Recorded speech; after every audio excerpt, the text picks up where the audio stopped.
So today, we're diving into a really startling idea, and it comes from a source called the Hegemon's Chaos. And here's the argument. The world order, the one we've known for decades, it isn't just fracturing by accident. It's actually being torn down on purpose. Yeah, right off the bat, the source just hits you with this explosive claim.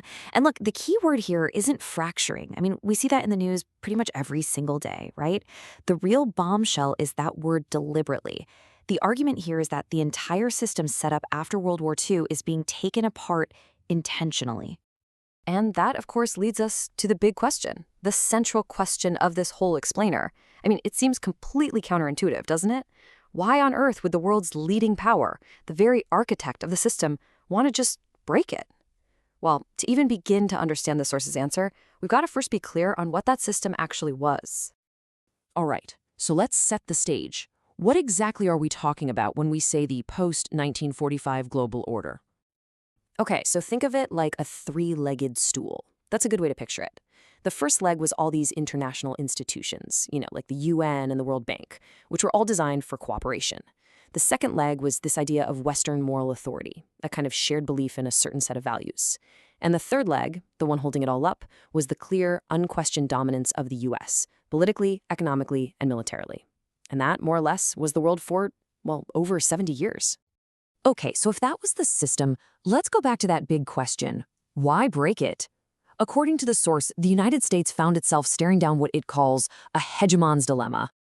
And the heart of the issue, at least according to this analysis, isn't about some change in ideology or, a sudden change of heart. Nope. It's about a cold, hard calculation, one that's based on a massive, fundamental shift in global power. Let's be real. The world today looks nothing like it did in 1945, or even 1995 for that matter. And this chart, it really lays out the change perfectly. The old order, that was all about clear U.S. dominance. The new reality, declining U.S. influence, at least relatively speaking. The old order was built on Western moral authority and cooperation. The new reality is defined by the meteoric rise of China and this huge shift of resources to the east. We're not just playing by new rules here. The entire game board itself has changed. And this gets us to the core strategic goal, and really the heart of that dilemma we mentioned. The trade-off is, it's pretty stark. Do you accept a kind of managed decline within a stable system that, let's face it, you don't fully control anymore? Or do you break that system to stop a rival from using it to their advantage? According to this source, the goal actually becomes preventing China from establishing its own peaceful new hegemony. It's about making sure no one else can rise up and create a new, stable order in your place. So if that's the goal, how do you actually achieve it?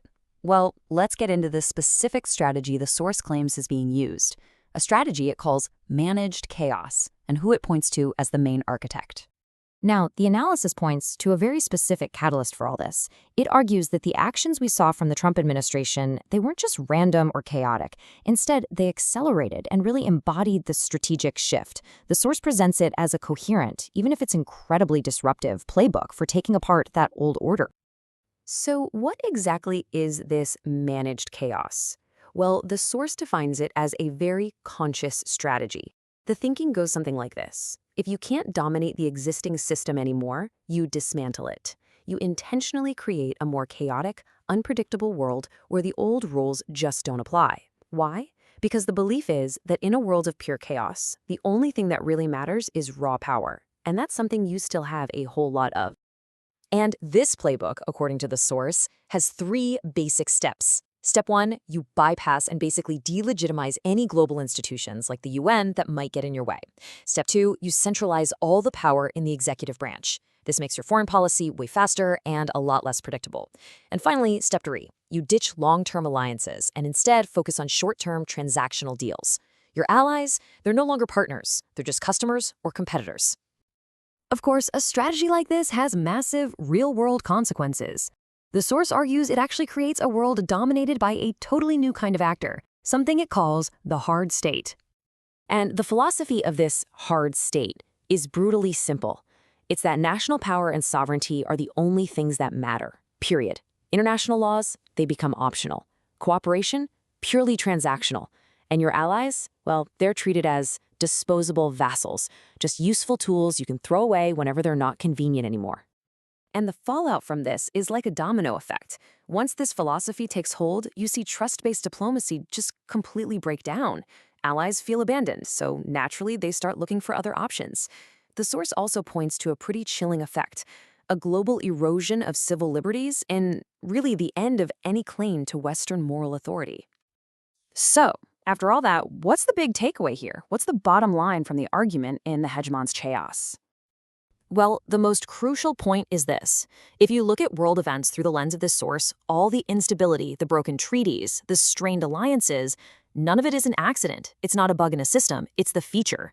The chaos is the intended outcome. Why? Because chaos is seen as a much better environment for an established power to operate in than a stable, rules-based order that it just doesn't dominate anymore.